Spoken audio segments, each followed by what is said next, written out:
Hey, good evening, guys. I'm Jason, KM4ACK. Thank you for having me this evening.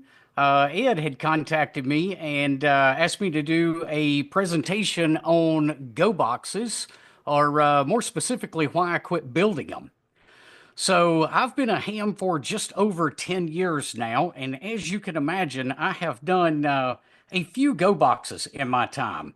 Let me see if I can get my screen sharing here to work so that I can try to pull up. You guys should be able to see my first Go box.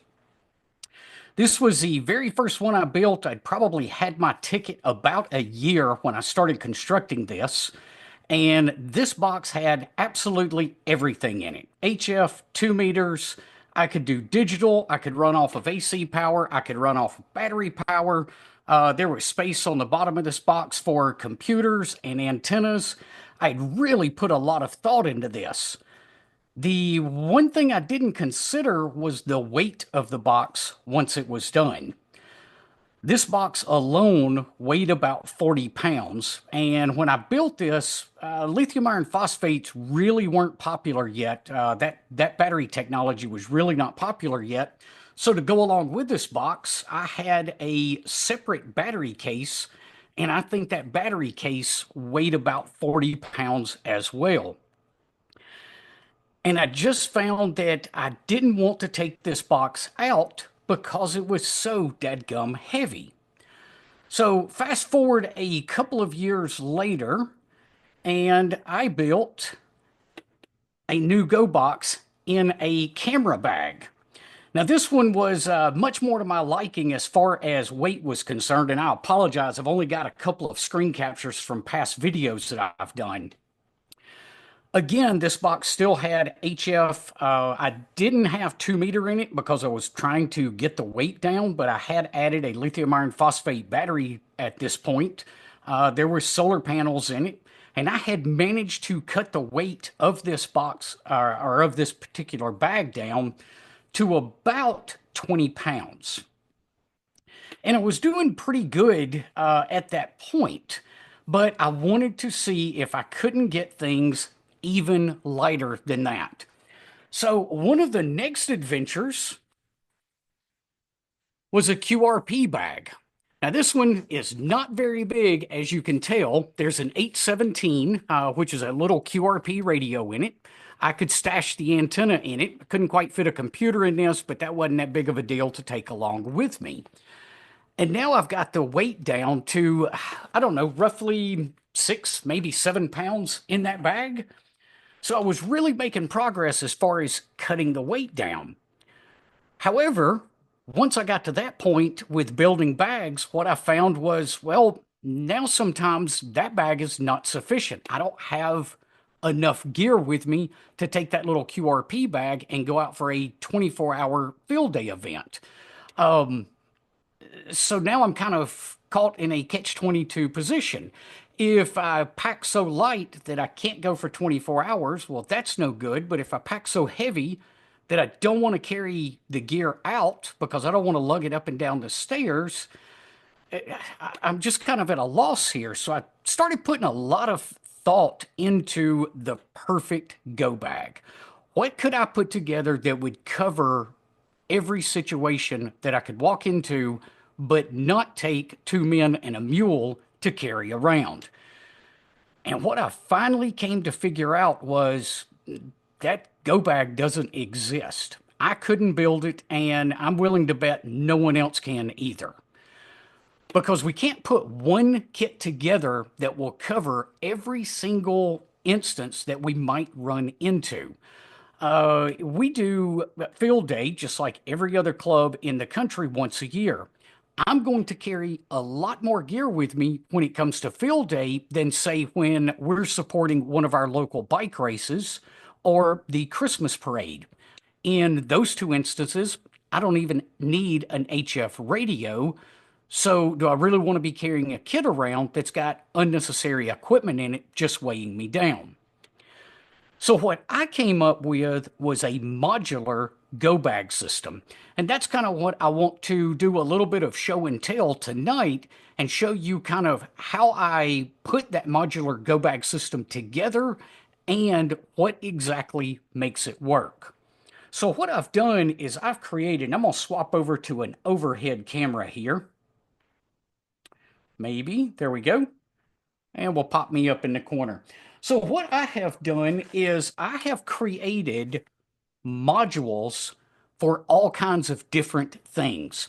What you're looking at here is a module to go with my ICOM 705. And I've got one of these bags put together for every single HF radio that I've got. Inside this bag, now this one's actually kind of empty right now because my 705 is sitting on the desk behind me. But typically when I leave out, this bag here is going to have every single component that I need for that radio. So if that's a microphone, if that's a sound card, if that's a USB cable, if that's a power cable, whatever I need for that specific radio is in this bag. So I know if I grab the radio now, and I grab this bag, I've got every single component that I need for that particular radio. And this is just one of many modules that I've got. Another simple module that I keep packed is my admin module. This one's just got a couple of pens, a few markers, a notebook in there, and I even keep a bit of spare cash on the back in case I forgot my wallet. I can still grab lunch while we're out. So you can kind of see the idea that we're building on with these modules. Now, here's a module that goes with me every single outing. I don't care how long I'm going to be out in the field. If it's 2 hours or 2 days, this module goes with me. And the keen eye will see that that is a bag full of coax adapters, because I don't care how short or long the trip is, there's a good chance I'm going to need an adapter out of this bag. So some modules are always with me, but other modules can be left behind if they're not needed. Let's take, for instance, this one. And I'll come back to this note here in a few minutes. This is a Wi-Fi kit. Now, typically, I'm not going to need a Wi-Fi kit. But if I think I'm going to need a computer network, not online, not internet related, but just to be able to network 2 or 3 computers together, then I'm going to grab this Wi-Fi module. Inside of it, you would find everything you need, including a battery that will run this particular router for about 12, maybe 13 hours. So the router, the battery pack, the cables, everything I need is in this one little module. Another module is what I call the solutions bag. Now, this is another one that's always going to go with me. Let me open this guy up so you guys can get a little bit of an idea about what it looks like inside. We'll see if we can get most of that on camera, at least one side of it. This module has various adapters, power cables, inline fuse blocks, USB, USB-C, and a ton of adapters. This bag helps me solve a lot of problems when I'm in the field. If you come up with a USB-A device and all I've got is USB-C on my particular laptop, well, you can look in this mesh compartment right here and find a USB to USB-C adapter. If you've got an HDMI and you need to go to HDMI mini or HDMI micro, there's an adapter in this kit. And I've taken about 3 years of modifying this bag to make sure that I've got what I need. So basically, if I've run into a situation when I was out and about, whether that was field day or just a Parks on the Air activation, if I run into something that I didn't have, it's going to be added to this kit when I get back to the house. You'll find spare power cables in here, and even some little guys to help repair things. So if I've got a solar cable that goes out, there's a small repair kit in here for solar cables. So I don't have to crimp anything in the field necessarily. So these are just some of the modules that I have put together. I'm going to turn this guy over for you real quick.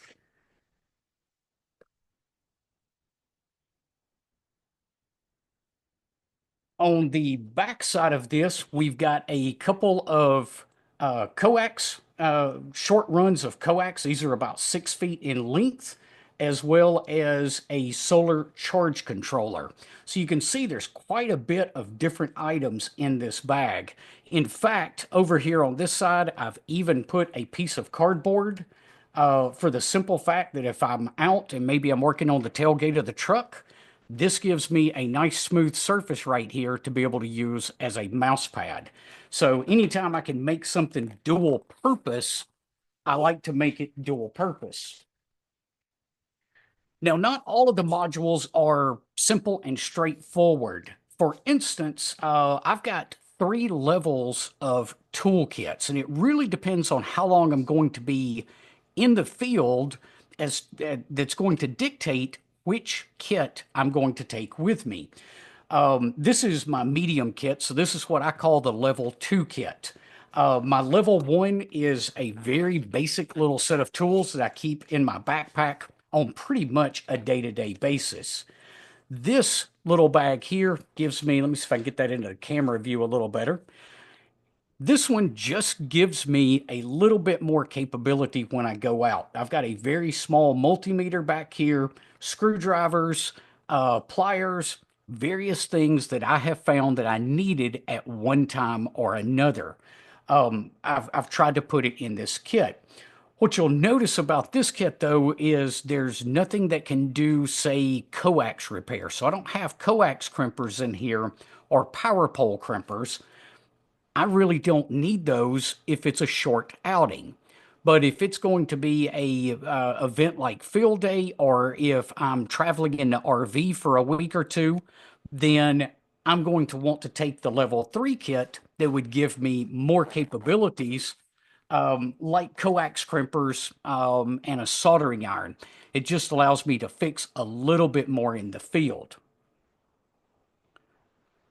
Give me 1 second here. Looks like that camera may have frozen up on me, but that was pretty good timing.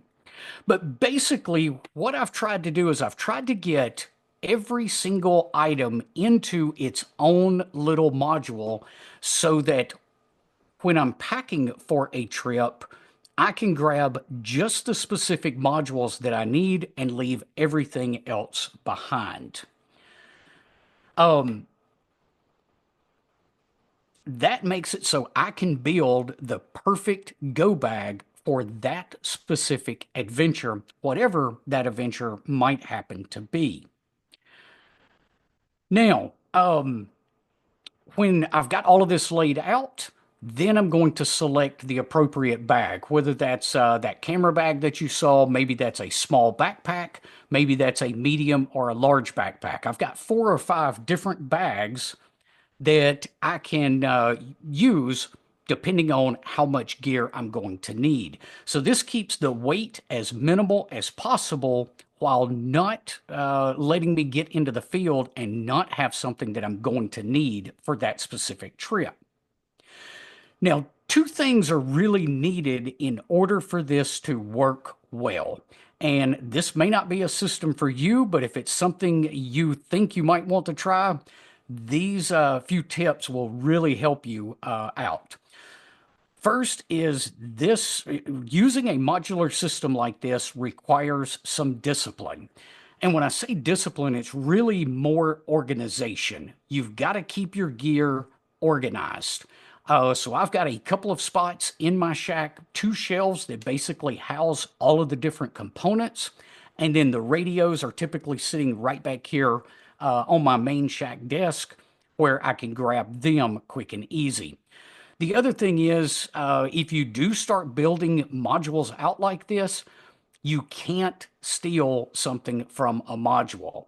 The only exception to that is if you do take something out, you've got to make yourself a note. And that's what this particular note here is on that Wi-Fi module that you saw earlier. I have actually robbed the router out of this to use it for something, another project that I've got going here in the shack right now. I needed to create a separate network, but I made sure that I put a note on the module so that I don't grab this and something is missing out of it, because then I would get into the field expecting it to be there when it wasn't.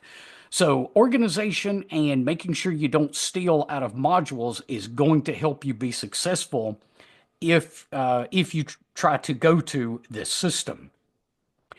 Now, the other component, and this is the most important component, is a checklist. There is no way I could make this system work without a checklist to help me nail it down every single time. So I've got a master checklist that has every single component on it broken up into categories. So one category is HF radios. And I've got all of those, every HF radio that I own listed in that category. You'll see another category on there that's HF antennas. Again, all of my HF antennas are listed in that category. It goes through HTs. It goes through different modules like my tool modules. Do I need level 1, level 2, or level 3 for this particular trip? All of that is contained on one master list. So I use that list when I'm getting ready to go on an adventure. I use that master checklist to build a trip-specific checklist. So I go through, I'm looking at all of the gear in my inventory and then creating a specific list just for that particular outing. That way I know that I haven't overlooked anything because I'm looking at basically a master inventory list. Now, I went a step further because I'm into computer programming a little bit. I actually wrote my own checklist application. So when I open up that application, I'm presented with all of my different categories. I put a check mark by each of those. At the end of it, it generates a text file that gives me that trip-specific checklist. So this was kind of the way that I found to build what I can now call the perfect Go Kit, even though it's really not a Go Kit at all, but it's a system that allows me to take exactly what I need and leave everything else behind. Now, the one question that I do get from this from time to time from various people is how long does it take me to get out the door? And I can tell you from experience now, because I've been working with this modular system for coming up on 3 years. From the time I sit down with that checklist application until the time I'm out the door is usually about 15 minutes. But that's because I've got a good checklist to work with and my gear is organized. So if you take those few pieces of advice there, give this modular system a try, and you might find that you adapt it as well. I'll be happy to take any questions that you guys have got about it. Usually I have at least a couple. Any questions? In the back? I don't know, can you hear me? I can repeat your question. Okay. How do you keep track of, for example, what antennas are going to be going along with what gear? So that really just depends on the trip itself. If I've been there before, and honestly, more times than not, I'm going to take an in-fed half-wave antenna. The only time I might not take that is if I don't think I've got good antenna support, maybe a mast that I don't have a way to prop up, or I don't have a tree to utilize. The other time that I might not take that specific antenna would be if I was very space restricted. When we're going out in the RV, that does pop up from time to time. So often I will take two antennas in that case. I'm not as concerned about weight when we're pulling the RV, but I will take a vertical antenna that basically has a very small footprint if I can't get my in-fed half-wave up. But I'm going to say probably 90% of the time for HF work, I'm going to deploy an in-fed half-wave antenna. Thank you. Anybody else? I have a question. What? I've got a question. Oh, go ahead. Yeah, the in your description there and stuff with all your aids, you didn't mention any kind of a connection diagram would help you when you actually get to the site so that you have a reference of how you're going to do your hookup. Okay, I'm sorry, I couldn't quite hear him. Could someone repeat that? So, do you have a reference diagram for how you connect the different parts, different components together When you get to this, when you get to your site? Okay, so like connecting the computer to the radio and things like that? yeah, simple things like that. Yeah. If you were getting help, like if you had a couple of people helping you, a simple diagram would help them, so you don't have to look right there. Yes, so I do have some cheat sheets, but that I do have in various places for different things. But most of the time, I can deploy an entire station by myself in about 15 minutes or so. That's one of the things that I've worked with over the years because I do more portable operations than I actually do from here in the shack. And I've really worked to choose antennas and choose other systems that are easily deployable by myself. What are you currently using for a computer for like Packet and WinLink out in the field? Right now, I've been test driving for the last probably 4 months a Lenovo X1 Carbon.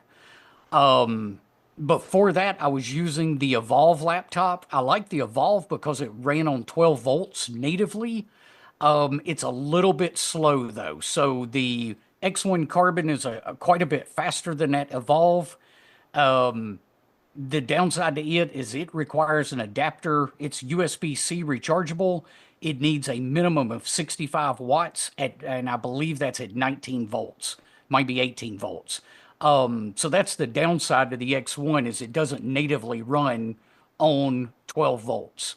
And then I'm running Linux as an OS for all of the computers. Okay, Phil. Let's Go do. ahead, Howard.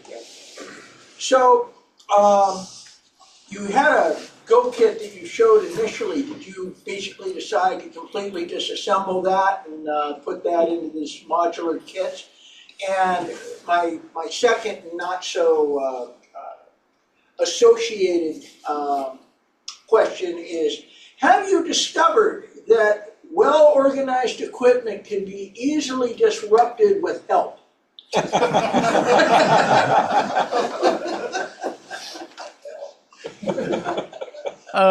Yeah, organization, that's just one that, Never-ending battle. yeah, it is a never-ending battle. It is a never-ending battle. And yes, to answer your first question, I did completely dismantle that first kit. The power supply is actually sitting right there on the shelf behind me. The 857 is directly behind me. You can't see it. But yeah, I completely disassembled it and sold that Gator case that it was in to somebody else.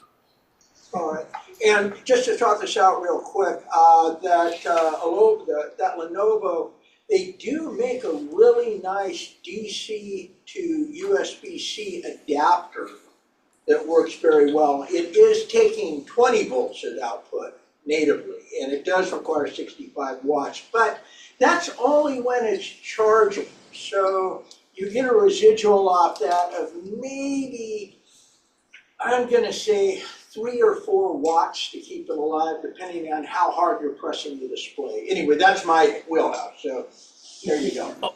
Okay, so I've got a question for you then. That I All right. Go ahead. I have seen the DC adapter. Is it RF quiet? Well, which one are you looking at? Because I had just seen one on Amazon. all right, so I do have one on Amazon that I have ran tests on that I got. I converted the, basically it had a cigarette lighter plug on it. I pulled that off and put Anderson's on it and hook it directly. I'm actually using the T14S's, okay? Same thing, just different name. And I have not experienced any raise or addition to the noise floor out here in Southern California. Now, where you're at, you may have a lower noise floor. So as you well know, everything makes noise. It's pretty inexpensive. If you would like, send me an email and I will send you the link to the one that I'm using on Amazon. And if you got a pen, it's Stu, that's Sierra Tango Uniform. He has to get the right module for that. At ag6ag.org.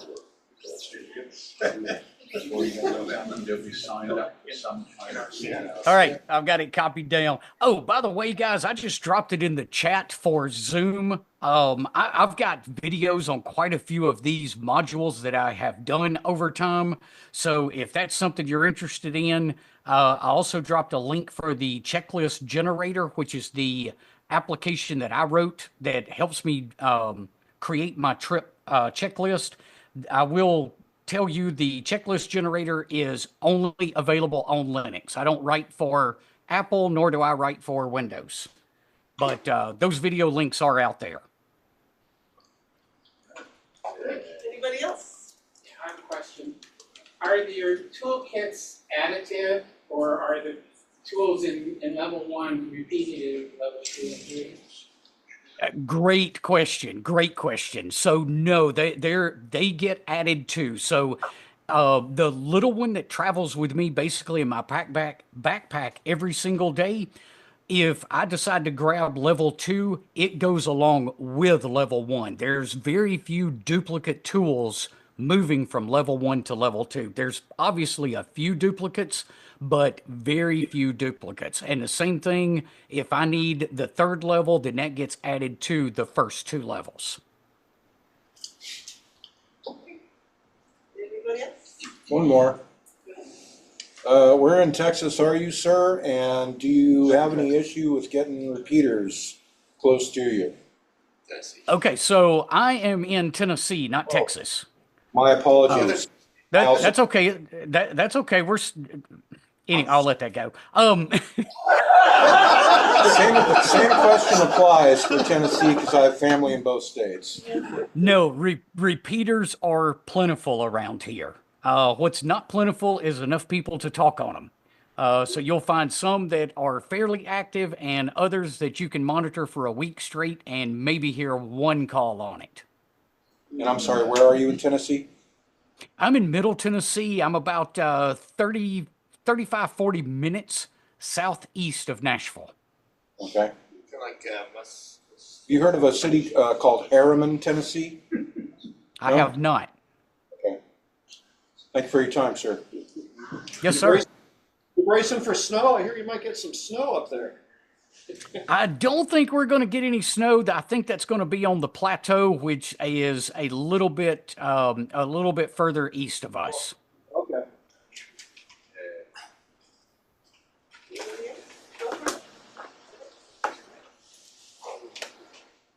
Do your various modules have, for example, prerequisites that if you have this module that you have to make sure that you bring this module and this one? For example, if you have, spare batteries or things like that you always have to have for various things? Really, the only requirement is if I grab a particular radio, I've got to grab the bag that goes with that radio. Everything else is pretty much individual components that I can pick and choose from to build out. So yeah, I think radios would be probably the only one now. Like I said, going through the presentation, certain things like coax adapters, they go in the bag every single time. If not, I will need them as soon as I open up the first case in the field. Thank you. Do you take antenna analyzers and watt meters? Antenna analyzers, yes. Watt meters, typically not.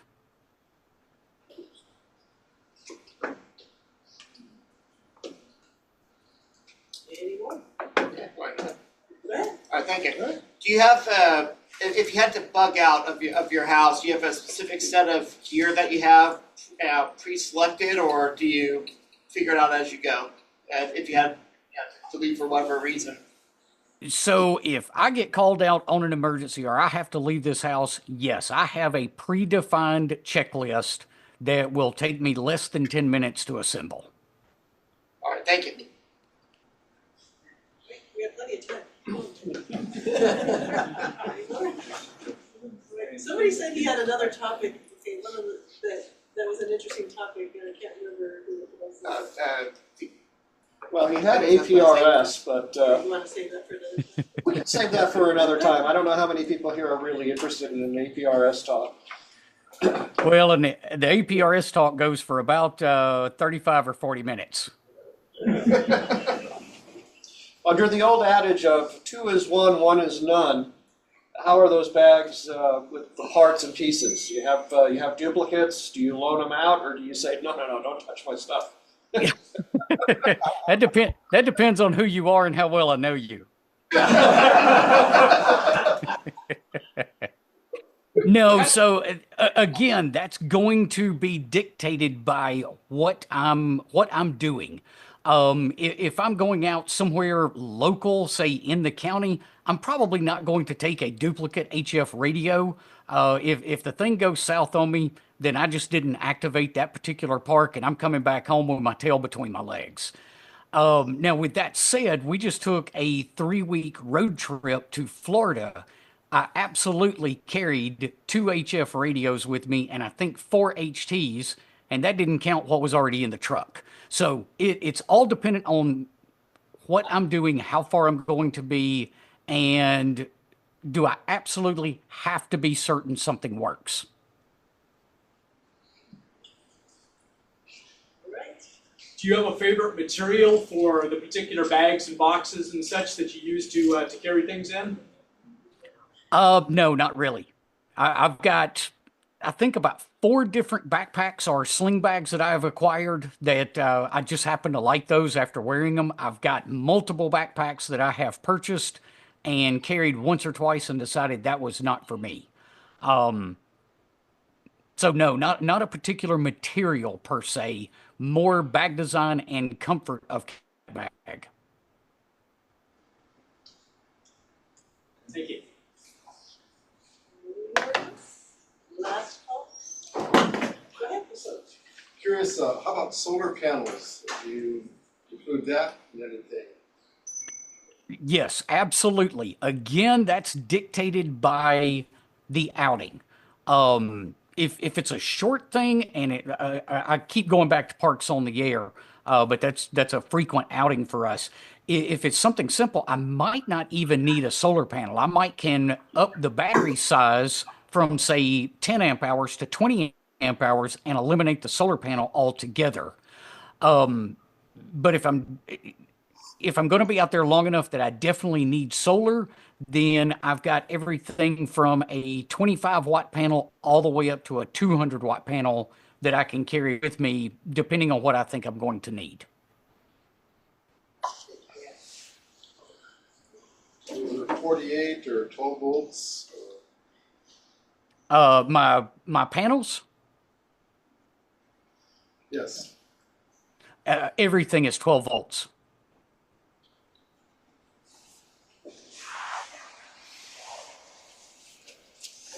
Anybody else? Oh, Yeah, have you looked into any of the, talk back to the computers, have you looked into any of the rugged computers like the Toughbooks and Panasonics or the clones out there? I forget what they're called, but I know Gaston Tech Prepper uses a lot of those. Have you looked into any of those for your setups or? I have not. One of the issues that Gaston is running into is readily available product.